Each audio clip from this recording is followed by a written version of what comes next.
Welcome back to Power Athlete Radio, episode 3. I'm here with Denny and Luke. What's up, guys? What's going on? Dude, what's up? I'm like I was just telling you guys, I'm just trying to get out of my zombie mode from this red-eye flight I tried to sleep on from California to Chicago. Oh, man. Sounds horrible. Well, I'm sitting here pounding some raw milk. Steve, I seen that you finally got some. Yeah, I used to get it all the time from a local farm, and the guy moved his pickup space, and I had to drive like an extra 30 minutes, and I couldn't quite get back to class in time. But I have a girlfriend around the corner who, not a girlfriend, a friend. Oh, I see how it is. Around the corner. That's how Power Athlete, that's how we roll. Now I see where Professor Booty comes from. Anyway, yeah, I'm stoked. I've already downed a gallon in less than 24 hours, so this stuff is like crack to me. I tell you, man, there's something in the milk. There's something in the milk. I'm fired up. I'm ready to freaking slam some weights. I'm fired up for the total. 13.1 came out. Bring it on. Yeah, bring it on. Hey, let's talk about 13.1. Luke, you took a stab at it, huh?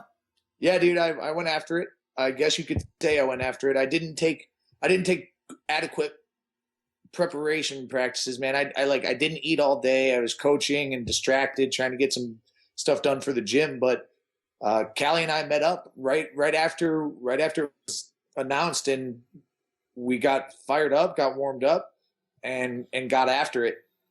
But my goal is just to keep up with Callie. Okay. Contrary to what Callie is a beast. It's like that girl has a motor and she will not quit. I, on the other hand, as we covered in previous episodes, have a hard time suffering. So, but I got through like 138 reps. And I'll tell you what, dude, for me, it wasn't the weight. The weight was fine. It's just the burpees are a gasser, and they torture quads, and they make, the receiving position hard to hold and get out of. I resorted to the ugliest kind of like a horizontal hip drive into the bar, into a split snatch catch. And it worked. It got me the reps, but it was beauty contest. It was not, you know what I mean? Right. Yeah. What do you think about the programming for 13.1? It's interesting how they kind of did a mashup of, a couple of the open workouts from last year. It's pretty shoulder intensive, like people are talking about on the boards, but just like a lot of the stuff that we do, at least at our gym, what we're always working on is proper mechanics, safe shoulder position, quality movement.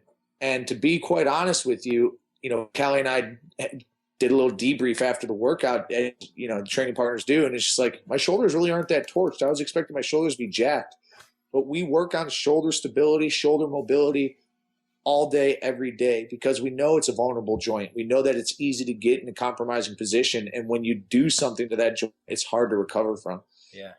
I guess I would say, I'm like we talked about, I'm not going to win the games. So I approach it a little differently. I'm not going to give life or limb on such an overhead intensive workout just to complete the workout. You know what I mean? Right. Denny, what are your thoughts on it? The first thing that jumped out to me was the burpees.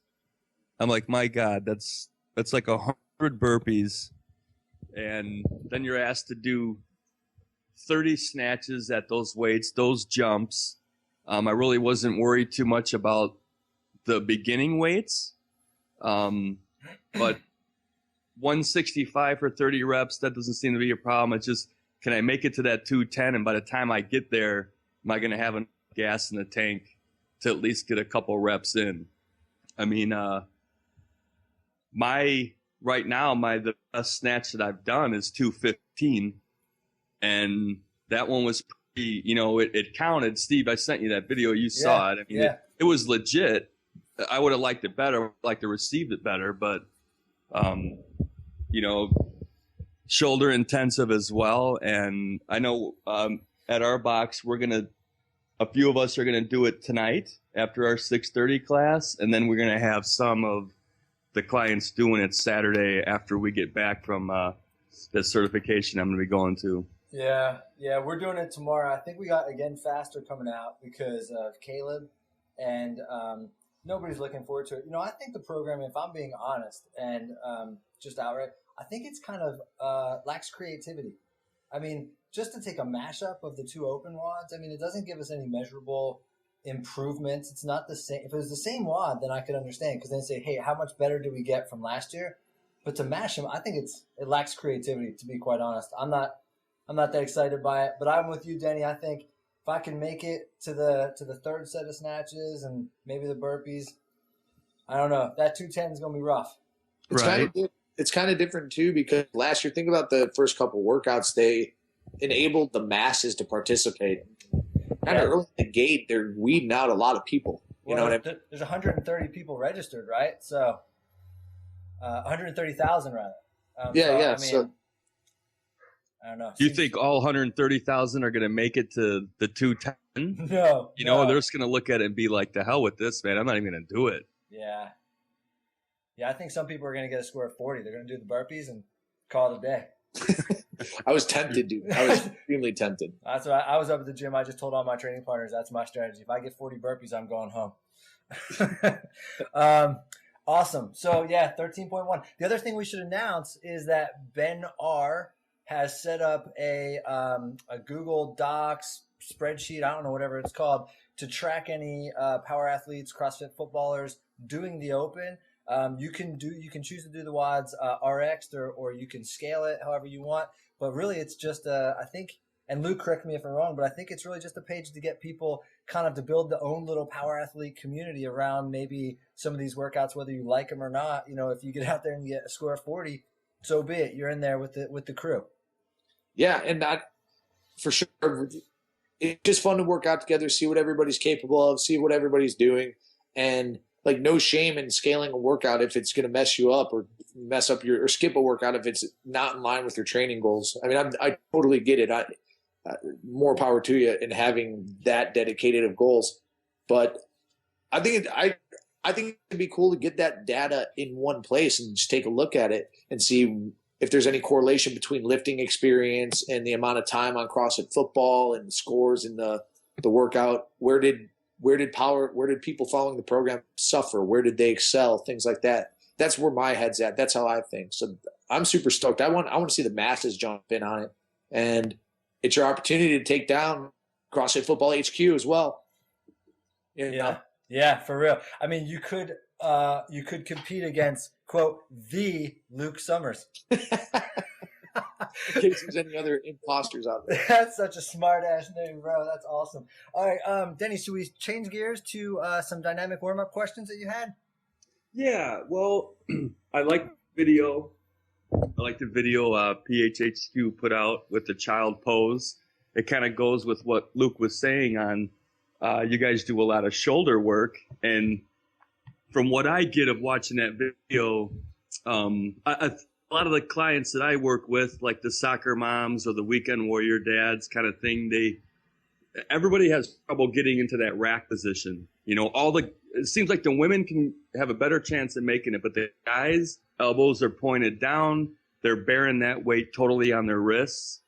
And when I watch that video, it looks like that will help loosen up those tight lats and the tight scapula to maybe enable some, to create that rack position.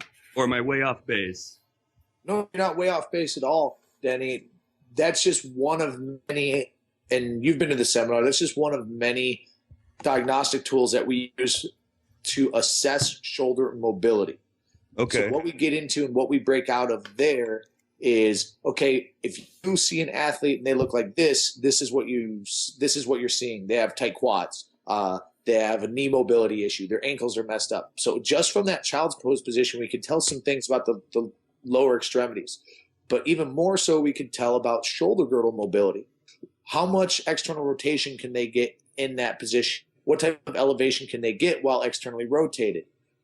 So in using it as a diagnostic tool, anybody who's done the child's pose can attest to the fact that it's also great for prepping the shoulder girdle. And that's where these tools are kind of unique that you take away from the seminar is not only they're the diagnostic tool, but they are the tools to fix any sort of issues. So let's put a scenario together that you were to do child's pose day in and day out. and try to linear progress it, so to speak, in terms of getting more range of motion, more external rotation, more elevation out of your lift in that progression, you would essentially improve shoulder girdle mobility. Now, if you're talking specifically about the front rack position, there's a number of variables there, as you know. Most people equate it to their wrists. Most of the time, it's not wrist flexibility. It's the ability to get that humerus up and get that elbow up, and that could be tight lats, that could be tight triceps, it could be tight delts, it could just be some sort of impingement in the shoulder, or it could be a weak scapular system altogether. But that could be one tool to help fix one person. At the end of the day, we'd have to find out of those soccer moms and those weekend warriors that you're dealing with, what are the exact issues, what are their limiting factors in terms of them getting into their front rack position, and how can we address it? And we have tools for it. You know, we have endless tools, and that's what I want to use the Power Athlete HQ site for, is start putting out some dynamic movement prep.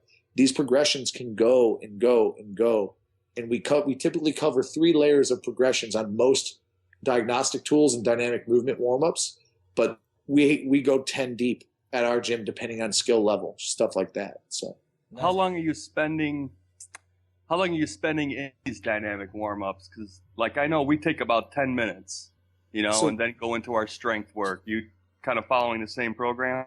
Yeah, 10 to 15 minutes. 10 to 15, just depending on what the day looks like. Yeah, we at the seminar though, we spend hours going through these things.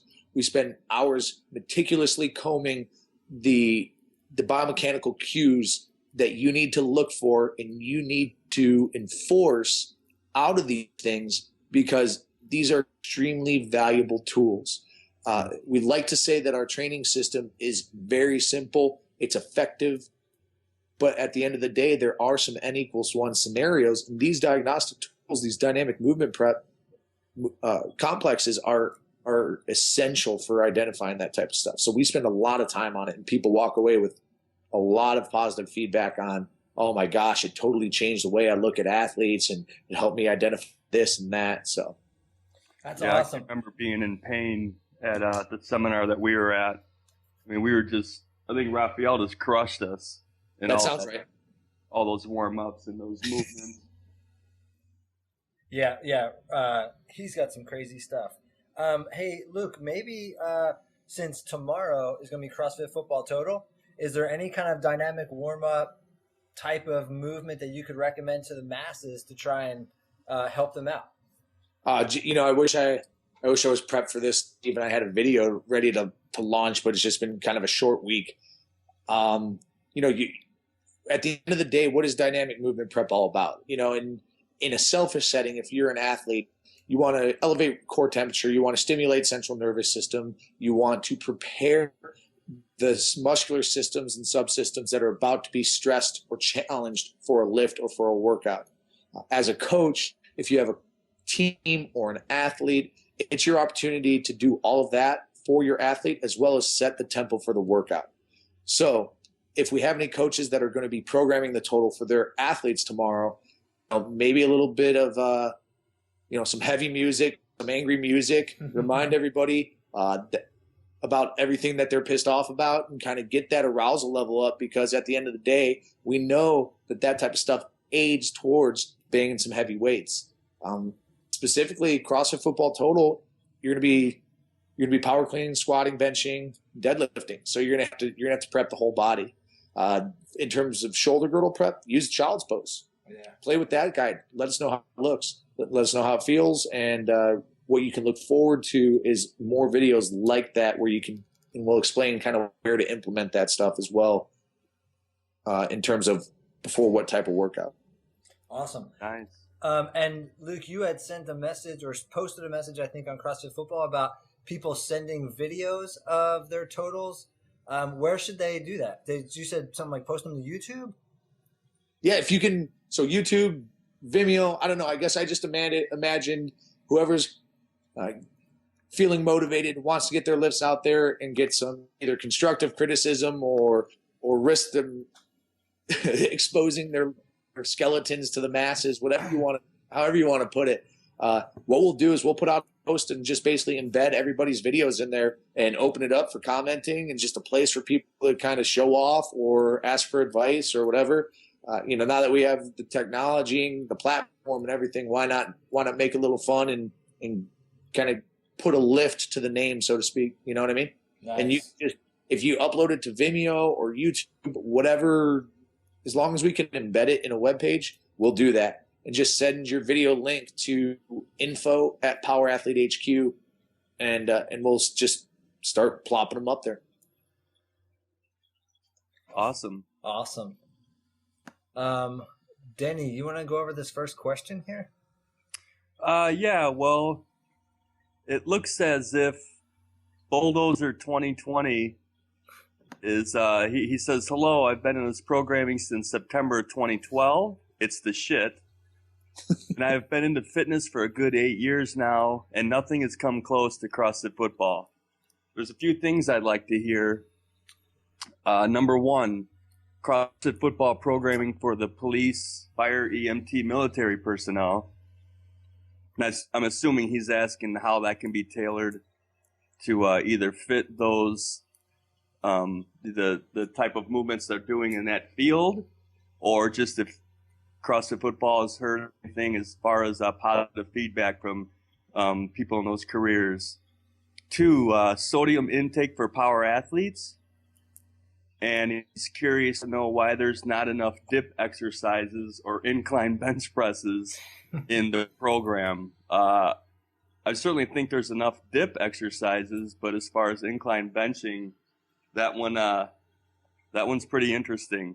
That's all I have for now. If you can mention some of these, it'd be appreciated. Thanks. What do you think, Luke? Well, I'll give you Reader's Digest. Yes, whatever, and do it. Right? You like the incline bench pressing? Do it. So here's, in terms of the feedback from our tactical guys, our police, fire, rescue guys, we constantly get feedback in person and via email, whether it's legit stories like the one we had a couple weeks ago, or just I feel more prepared than I ever have, that the training effects of our training systems replicate the demands of these guys day in and day out duties. They're called a duty, whether or not that's just kind of the day-to-day deal or when they get called into the mess. That it's great. I mean, if you've been on the boards, you've seen these comments kind of time and time again every other month, like, hey, this is great. I'm stronger than I ever been, and I move better than I ever have. Thanks CrossFit football. In terms of tailoring it for maybe some of our military guys that have to do some sort of testing, one thing we don't do is distance running. And whether or not you're going through a PST or whatever, and you have to do some high rep push-ups, high rep pull-ups, high rep sit-ups, and a 2-mile run, you're going to have to start doing some high rep pull-ups, high rep push-ups, high rep sit-ups, and some 2-mile runs. You know what I mean? And exactly. how we would throw that stuff in is maybe, a lot of that body weight stuff, hammer it out post-workout, sub it in, double reps in the wads, things like that. Eventually, you're going to have to start doing the movement that you're expected to do. In terms of adding some longer distance runs to that, that would be a great sub for the Saturday DWAD. I mean, at the end of the day, those PSTs require some more work capacity. You're going to have to compromise some strength. That's okay. We know that there is an inverse relationship between trying to increase work capacity and increase strength gains. The more training you commit to work capacity, the less adaptation you're going to drive in terms of strength. It's just kind of an inverse physiological relationship. But that's going to be a compromise you're going to have to make if you're going to be in those fields and have to test into those fields. You know what I mean? Yeah. And that's not to say that if you were to add those long distance runs and do a little bit of the extra body weight pre or post workout, that you're not diving into that whole secret squirrel mess, right? I mean, it's not to confuse that. Secret squirrel and CrossFit or cafeteria CrossFit, that's trying to take like Mackenzie's program for a few days and then going on Wendler for a few days and then going to CrossFit football. That's what the Secret Squirrel program is, right? Just adding some extra runs and changing up something you do on a Saturday WOD. That's not doing it. That's just, tailoring the program to your needs. That's tailoring the program to the question, what are you training for? Yes, Beautiful. exactly. And the way you should look at this program is, and we tell people this as they walk away from the cert, and we go even more in depth into the program and how to implement it. Think of it like a peanut, right? At the end of the day, the peanut's good enough. But if you want to add a little chocolate coating and a thin candy shell, because that's going to be your training objective, that's different than trying to kind of a pinch of this, a dash of this, and a chunk of this. Like, you're right on, Denny. If you want to use this as a core training system and add your periphery goals are a 2-mile run, 100 push-ups, 80 sit-ups in 2 minutes or something like that, like, then you got to work on that type of stuff. But if you start mixing in all these ingredients and you're not getting stronger, don't tell us our program doesn't work. And that's where this whole Secret Squirrel comes from, is people don't think, they're not willing to stick to the program to determine the efficacy behind it and whether or not it actually drives adaptation. We're the Google generation. We want it in 1.2 milliseconds and we want 100 million results. You know what I mean? Mm-hmm. And if it doesn't work right away, well, we're going to tinker with it. That's where the Secret Squirrel thing comes in. If you came to me like, hey, dude, I love your program. I do all sorts of bodyweight stuff at the end because, I got to pass a PST. Am I doing it wrong? I would say no. You got to adjust and you got to adapt for what you're training for. That's right, awesome. because in theory, I mean, CrossFit football is a tool to get you to go perform on the field. You know what I mean? So you're going to go do some extra work regardless. You're going to go out there and you're going to play football. You're going to knock people on their ass. You're going to sprint. You're going to run fast. You're going to block. Right, and that's so think of it as your sport-specific training. We're giving you a broad and inclusive strength and conditioning program with the objective to make you a bit bigger, much stronger, much more powerful, and faster. Mm. Now, that's our objective. You're going to have to tailor that to your sport somehow, unless you're just following the program to get bigger, stronger, more powerful, faster, and build the ability to change direction. Right. Awesome. Now, in terms of in terms of the sodium, and sodium intake for power athletes. Yeah. I tried to buzz John. I know he's in and out of airports today, but at the end of the day, we don't find sodium intake significantly affecting any of the biomarkers of performance. And that's the sole purpose of the program and our nutritional recommendations. What are you training for? Performance. Now, are there sliding scales here? Are there therapeutic thresholds of sodium intake? Yes. But if you do a quick Google search, talktomejohnny.com, what should I eat? If you eat within the guidelines and parameters that we provide, you should have adequate nutrient, macronutrient, micronutrient intake to perform at an optimal level. And that's assuming that you add variety and you're not just eating, a dozen eggs a day and, a handful of kale or something. You need variety in your vegetable matter, the fruit matter you choose to introduce in smaller amounts, and your protein sources and fat sources. That type of variety and following those nutritional recommendations are optimal for the power athlete. So there's no, bringing it down to that granular level, so to speak, in terms of sodium intake, we don't find that shifting one direction or the other, a marginal degree, has a drastic effect on performance. Excellent. Guys, let's change gears to this next comment, and I think this will be our last question for this podcast. Essentially, Luke, you've already asked this, but I'm going to bring it up anyway because we want to talk about another aspect of the team series. But Robbie Gustin said, I have a quick question about the Power Athlete Team Series and CrossFit football programming. As Luke said, part of the idea behind the team series is to see how people do if they specialize in a particular lift.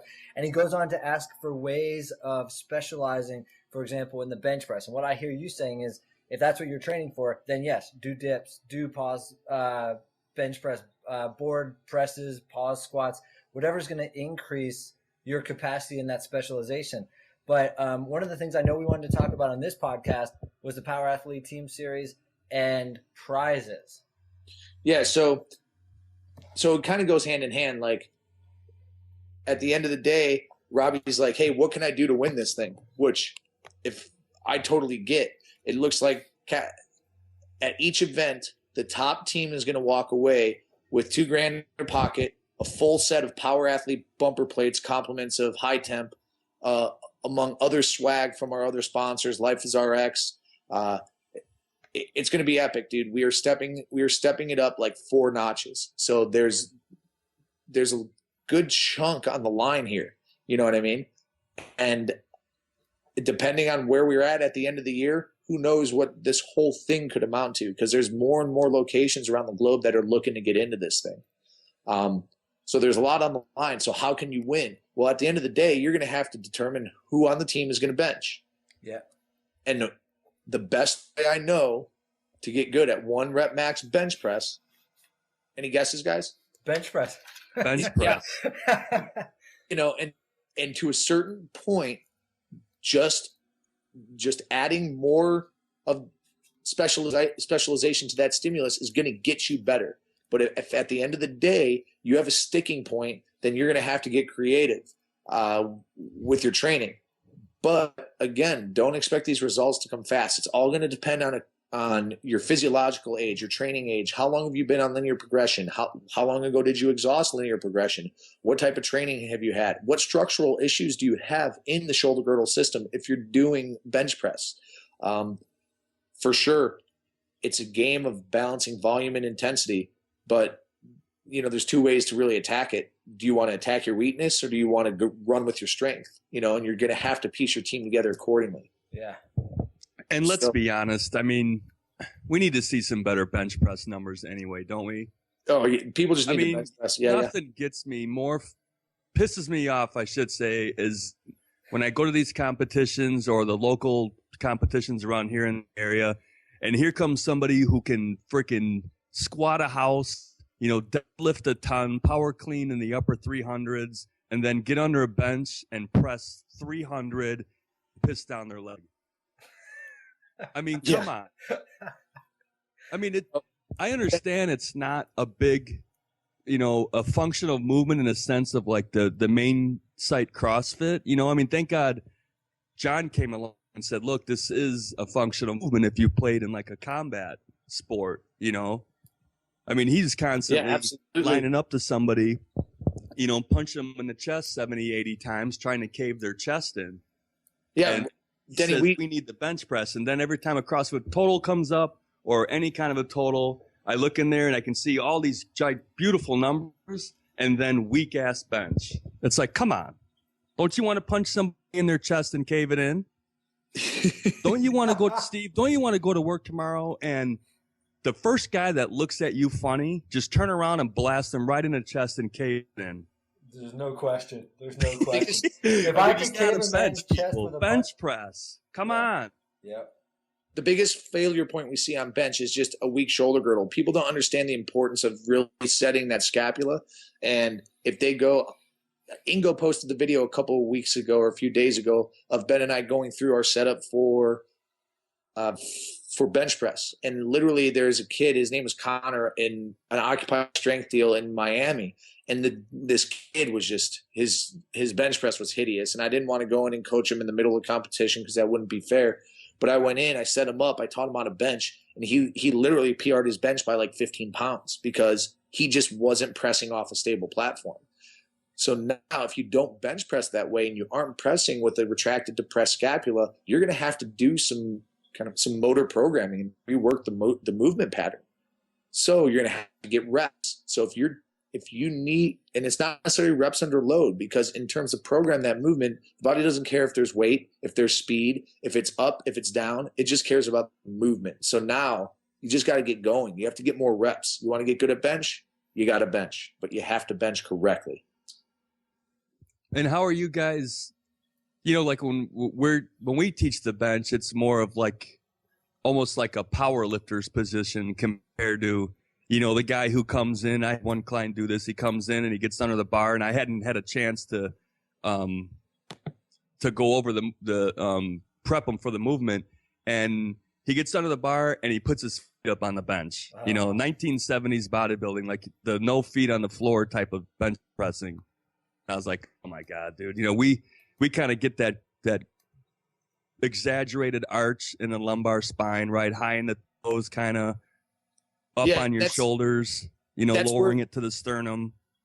That's where we're at, Denny. And it does fly a bit in the face of the theme of most of our lifts, which is to reinforce that athletic posture. But at the end of the day, we see this as such a valuable tool to generate force across that horizontal vector into an opponent or into whatever, that we make it a priority to get this lift as much as you can, and most importantly, protect the shoulder girdle. Most people bench lowering the bar, elevated, internally rotated, pronated shoulder. And that's just the perfect storm for shoulder injury. So you have to stay retracted, externally rotated, close grip is nice, for sure. And so just basically work on your lifts, do your quote unquote accessory work if you got it. I mean, at the end of the day, you want to get good at squatting 1RMs, you got to squat 1RMs. You want to get good at pulling 1RMs off the ground, you got to do them. But understand, with deadlifts, you got to be careful because they're extremely taxing. In terms of your power cleans, you want to get really good at 1RM power cleans, guess what? You better start pulling some weight off the ground, Awesome. Right on. Awesome. Well, I think that's all the time we have for today. So that was awesome. So dynamic warm-ups, thoughts about 13.1, and then the big announcement about some huge prizes for the team series. So I guess the announcement to Power Athlete Nation would be to get a team together and get your asses signed up. Yeah, we're going to be launching registration for Katy, Texas. We got a place right outside Houston. We're going to be putting up registration for in the next couple of days. We have Germany we're going to be in, Australia. I think there's a couple more domestic locations too. Spots are selling, but get your teams in and get them in fast. I mean, the team series is right around the corner. Awesome.